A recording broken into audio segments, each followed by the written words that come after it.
Hey internet, and welcome back to No Meta, Just Vibes. Today we're back playing World of Warcraft Dragonflight. So I made a video on this a few months ago to kind of summarize. Warcraft is not a game that I play a lot, but it's one that I always keep an eye on. It's one that I like the world of and the design of, and it's just not been a game that's grabbed me for long periods of time altogether. I'll usually jump in, play a few weeks, and then jump out. And lately I've been wanting to go back and kind of check out how Dragonflight has progressed because I really do like the expansion. I think it has a lot of interesting ideas. The mood of it is really cool. I really like the Dragon Isles, and I like kind of the structure of the content and a lot of the open world stuff, and it just felt really fun. But especially there was one thing that I really wanted to see, and that was the new specialization for evokers, augmentation. So the evokers were added back in Dragonflight along with a new race called the Drakthir, and like anything in World of Warcraft, they have been a little controversial. A lot of people like the idea of playing a dragon race, especially in an expansion like this that deals with so much dragon lore. But the community seems very split on the design of them. They are kind of skinny for dragon people, I guess, in a lot of people's estimation. A lot of people wanted to play more like buff looking dragons, and there's just been something about them that has turned people off. And I'm kind of in the middle. I think the general design is cool. I would rather play kind of a more skinny lithe dragon person, especially if they're going to be primarily a caster class. That's totally fine with me. Something about them though has always felt a little bit off, and I find it hard to kind of articulate what it is. They have a tremendous amount of customization. There's a lot of stuff you can do with them. The one thing that I hate, that I unequivocally hate, and the main reason that I didn't really play one at launch, is the wings. I like that they have wings, that's cool, but the little like fingers at the end of them are like way too long, and they like move too much when you walk and stuff, and for some reason it just is all I can see when I look at them. Otherwise though, I think the Drakthir are cool. They don't have a lot of customization in terms of armor. You can only really show pauldrons and belts, I think, and there's like some scattered other pieces. And on the one hand, I appreciate that sometimes it's easier to add a new race if you limit the types of gear they can wear. I've said forever that if they want to add Mughals to Final Fantasy XIV and just not have me wear gear, like just give me a funny hat or something, like I would play that in a second. I would love that. For the Drakthir, their body type doesn't look that different to me from the other ones that are available in the game, so I don't know how feasible it would have been to, you know, make sure that all the other clothing and armor and stuff fits on them. I can't speak to that, not being one of the developers. They may have addressed it somewhere, but in any case, it is a sticking point for the community, and it is kind of a bummer to see that not a ton of customization for clothing has been added to them. Of course, you don't even need any. You can just kind of go without and do it that way. But you also get a second form, which is a visage form.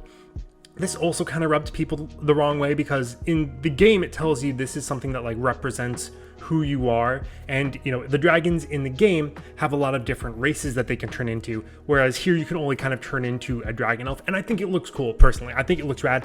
They also have a lot of really cool customization. Some of the best hairstyles in the game by a country mile. I think they look awesome, but a lot of people wish they could choose another race beside elf. I think that again is a difficult thing potentially from a development standpoint, and it was just a lot, you know, more reasonable to kind of give them a form.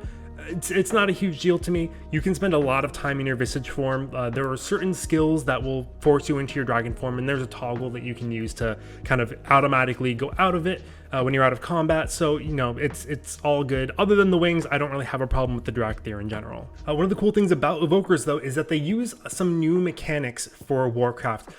Skills that move your character, or skills that have to be charged up and will have different effects depending how much you charge them. These are really, really fun to use. We'll see them later when we check out the actual skills, but it's something that makes the evoker feel really different from a lot of other classes, and I really dig that. But I just didn't super feel the class when I first tried it out. Even though I usually love healing in games, I don't heal a lot in World of Warcraft, so I was kind of nervous about trying out the preservation spec. And the other one, just, you know, it just didn't grab me. But augmentation, now that has me interested because support classes are my favorite in any MMO. And this is the first support class in World of Warcraft. It's really a kind of hybrid support DPS, which is similar to what Final Fantasy XIV did when it added Dancer. And I talked about this in the Final Fantasy XIV video I made a week or two ago. it is really difficult to add support classes into a game that wasn't designed for them. And in the case of both this and Final Fantasy XIV, the game wasn't designed with them in mind. And so it's very difficult to make a class that can replace a DPS in a party and provide meaningful support skills to the other people in the party to make up for that difference in damage that they're losing. At the same time, if they do too much, they become ubiquitous and necessary for all content. And this is essentially what happened when Augmentation first came out. It had already been nerfed a couple of times because it is very hard to balance these kind of hybrid support classes. You have to feel like you're making a meaningful contribution to damage of the other people, while also not being so good that all of a sudden, one spot in every party has to be taken up by your support class. In terms of numbers and things, I can't really speak to the strength of it. I can tell just from soloing that, it is a little weaker than a lot of other classes are. You provide yourself a buff, and so it kind of evens out, but you can tell that there is a bit of a difference there. What I really, really like, however, is the way that the class is designed as a whole. I think the way that they have integrated your kit into your support ability is really, really cool. And we can go in game and just kind of take a look and see how it works. Let's talk about what we can actually do. So if we go to our talents, this is something that's really important in World of Warcraft. Every class has various talent trees, one for your main class and then one for your specialization. And depending how you use these, your class can play completely differently. It's one of the great things about World of Warcraft. I think the new talent system's really good. I have used the talent build from Icy Veins, like the all-around one. I made some changes based on things that I thought looked cool, or like depending what I'm doing. But if you want to look up individually what all these talents do, you can do that. I'm not a WoW expert, so I'm not going to do that. But if we want to see what we can actually do. So the first thing is all our powers come from the black and bronze Dragonflights. So we have kind of two toggles. One is black attunement, which gives us 4% max health, and the bronze gives us 10% more movement speed. I have some talent that goes between these automatically, so I don't really touch them usually. And then the bulk of our kit is going to be in these lines right here. So Ebb and Might. This is our damage buff.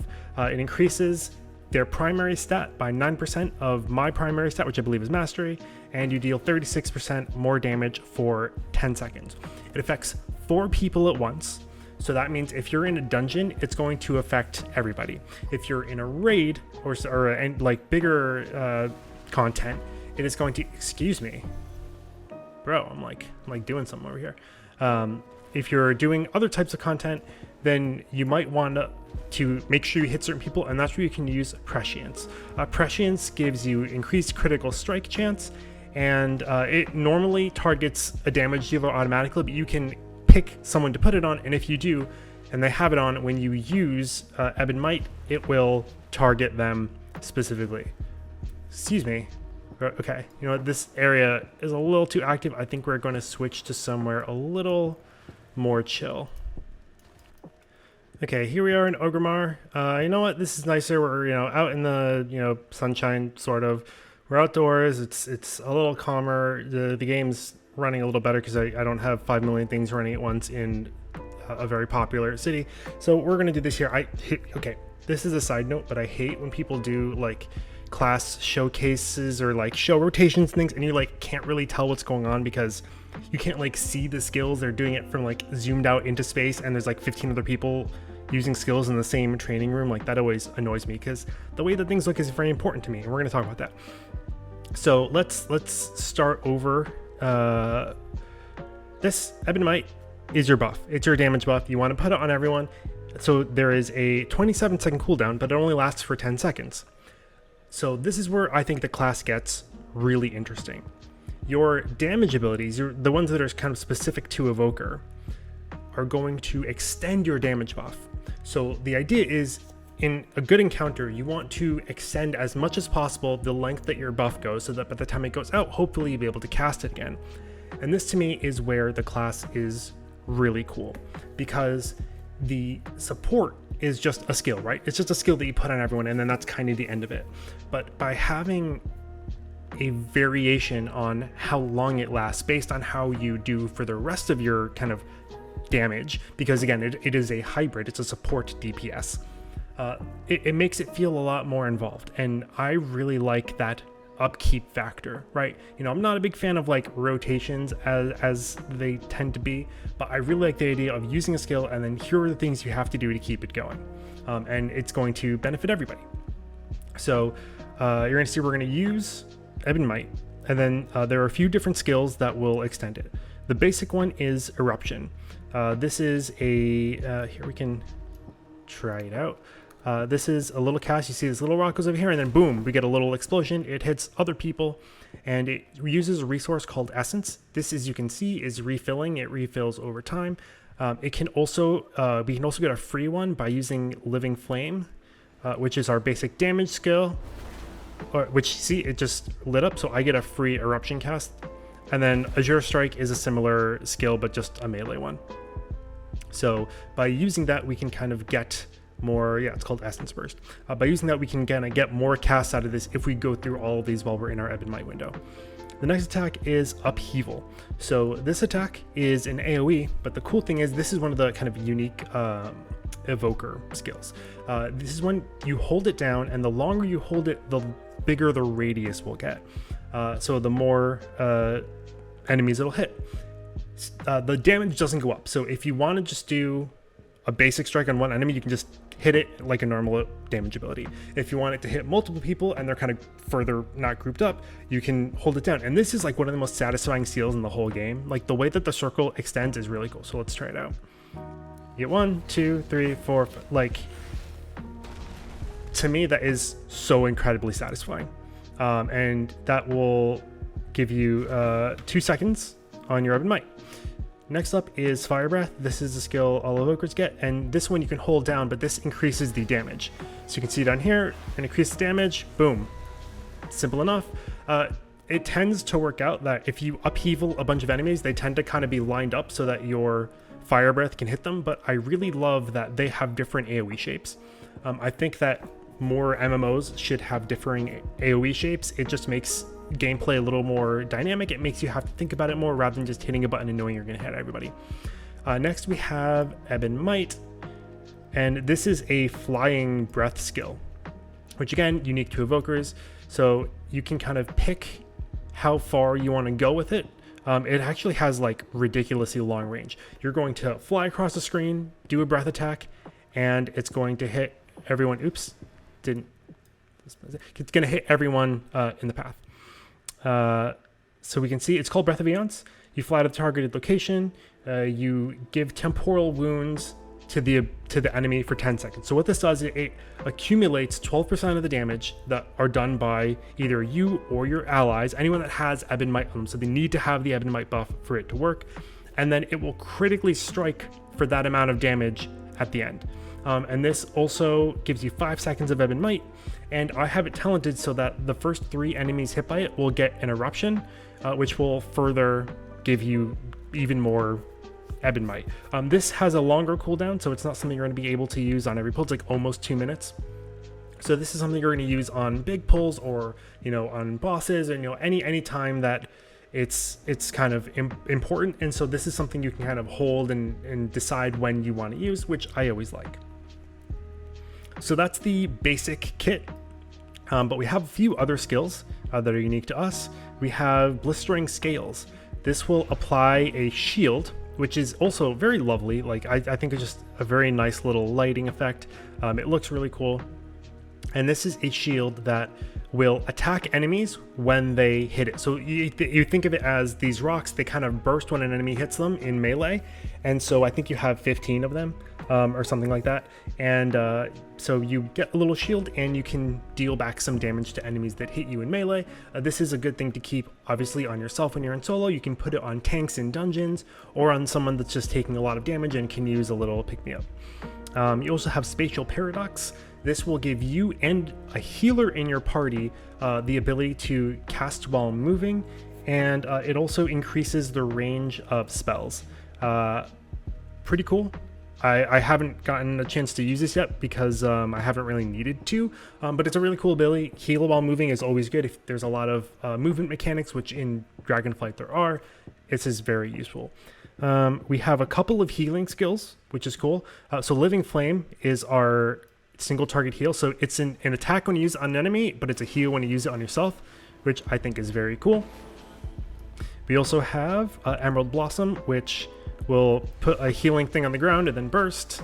That's very nice. You also sometimes get instant charges with this by using your basic skills, so that's kind of nice in a pinch. Verdant Embrace, you fly to an ally and heal them, or you just heal yourself if you don't choose an ally, so that's really cool. It's a cool movement ability too if you want to use it like that. Fury of the Aspects, give everyone 30% haste. You can only use it on people every 10 minutes. I always forget to use this on like bosses and things. I also haven't done any like difficult content with it yet, so you know, it's not a big deal. But Renewing Blaze surrounds you. Can this only be used on you? Anyway, it takes damage and then heals it back to you. It's just another healing skill. Rescue lets you fly to a person and take them to a location that you specified. I have not really used this yet, but I have had my friend use it on me a bunch to save me in dungeons, and it's a very cool skill. This is a cleanse, so you can remove poison effects, and then you have a return spell. It's your revival spell. So because you're sharing a lot of talents from the main tree, you get a lot of healing skills that let you kind of support the party as almost like a backup healer too, which is really cool. And you can talent into more of them if you're doing content that requires it, both in the main evoker tree, and there's a couple of things in this tree too that I think improve your healing skills. So that's really cool. I think it's nice to add that. That's one thing I would love for Dancer to have in Final Fantasy XIV, although you don't really need it in that game. There's like already more healing than most people can handle in that game, but I like that it gives you the opportunity to feel like more of a support character. But we can use Ebonite and see how that works. We have a friend over here, but that's okay. So I'm gonna use Ebonite, and then I'm gonna use these skills as much as possible to extend the duration. Okay, we're over here. Are you ready? Here, so we're casting Ebonite. And then I'm going to use my Empowered Upheaval. And you can see here, this is the amount of time I have left. And the more skills I use, the more this bar goes up. The longer the buff lasts. So now that I used my main skills, I'm going to use Eruption as many times as I can. It's hard to talk while doing this. And each of these is adding another second. If there were more enemies... So it just ran out. The buff ran out. If there were more enemies and I ran out of essence to use my eruptions, I would just start using Living Flame and see if I could generate some free eruption procs.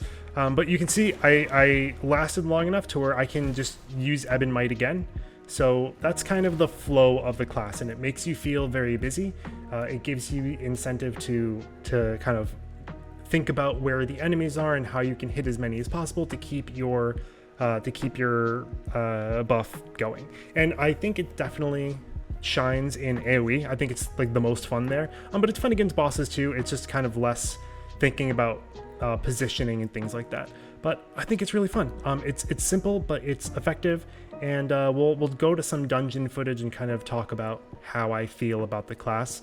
Now that I've played it for a little bit, I'm level 68 out of 70, so let's do that. You can see me play very badly in dungeons. You can see that I will be tunnel visioning and forgetting to use a lot of skills because I'm like trying to think about what to do. But yeah, let's do that and talk about how I feel about the class as a whole. So I think Augmentation Evoker is a lot of fun. It has a very interesting design in terms of how it uses its buff, and I think it understands that there's a limited amount of things that you can really give people in a game like this. One of them is going to be damage, and then you have a haste skill, but again, that can't be used all the time. You have a shield and you have some heals. I think that is about as much as you can do. It's not a game where, for example, buffing accuracy is going to help, right? So I think within that framework, what they've done is really, really interesting, and it feels very fun to play. It's very dynamic. You feel like you're doing stuff all the time, and the rotation is, in and of itself very short, but has a lot of optimization you can do in terms of when you're using things, positioning. And I just find it a lot of fun. I have been enjoying it greatly. In dungeons, it makes you feel, like a badass when you can Breath of Eons a whole bunch of enemies and keep your buff going for a long time and then have it immediately back up to use again. It feels cool being able to heal people a little bit, revive people. I didn't mention it before, but you have a skill where every once in a while, if you take lethal damage, you create like a time displaced version of yourself and don't die, which is really cool. In the open world, it feels a little weak, obviously, which it's supposed to. But you can do pretty much anything. You have a lot of defensive abilities, you have a lot of healing abilities, so you can really kind of stretch out a fight if you're kind of on the losing side. But it's really fun. The question is, do I want to keep playing it? And the answer is mostly yes. Although I think the skills look really cool. I think the earth skills look really cool. I think the kind of time sand effects look really cool. It's not really my color palette, which I know is like a kind of a silly thing to say maybe, but for me, the way that skills look is a huge part of why I play MMOs and why I play a particular class. And I think that while their skills do look really cool, I kind of still like some of the other classes' skills more. In terms of being a support class, it does make me feel really good. It feels like, me being not great at the game has less of an impact because I can make my other allies stronger and let them kind of, pick up my slack, which sounds bad, but I'm providing something that hopefully will make our overall damage higher anyway than it would have been if it was just me attacking, you know what I mean? The main issue is that the other class that I was maining, Shadow Priest, has had the greatest quality of life update maybe of all time. The one thing that was really bothering me about the class was their shadow form. Maybe I don't know if I have footage of it. I'll see if I do, because I made a video talking about Shadow Priest at one point that I think just like wasn't good. I never came out with it. Their shadow form is ugly and I hate it, and there was a glyph that could make it less intense, but it still made you look pretty shadowy, and just like in a game where the gear that you gather is really important, it just like was kind of a bummer. But now Glyph of Shadows like makes the shadow barely appear on you, but it still makes you look cool in void form. And like, even though they just gutted a lot of the features of the class, from what I've read online, like it looks really cool now. So I really love the fantasy of Shadow Priest because I love the void and the old gods. But this is really fun to play. It feels very snappy and kind of, I don't want to say easy, like it's the core mechanics of it are easy, but it feels like there's a lot of room to kind of use it to its full potential. When I start doing some potentially harder content, I've been doing mostly time walking dungeons, so they're older dungeons, they're a lot easier, there's not as many mechanics, because they're giving really good experience bonuses. So I'm definitely going to take this at least to 70, maybe try it out in some mythic keys or raids or something, and just kind of see how it goes. But I'm enjoying Dragonflight again. I don't know how long I'm gonna keep it going. There's a new patch coming out that looks really cool. You get to go into the Emerald Dream, which is something that, as a big Druid fan in World of Warcraft, in the Warcraft universe in general, I'm a big fan of. So yeah, I'll keep playing it for a bit, and maybe we'll make some more videos and do some more either Augmentation Evoker content, or maybe I can talk about the horrible anxiety I have figuring out what else to play, because besides Shadow Priest, there's like 3 other classes that I really like in this game right now. But yeah, thank you for checking this out. Hopefully this gave you a good overview of the Augmentation Evoker from a casual standpoint. There's obviously a bunch of guides that you can look up online to make yourself actually know how to play it, but again, we're about vibes here, we're not about numbers. So thanks for watching, and I hope you are all having a fine week and or weekend, and I'll see you next time. Bye.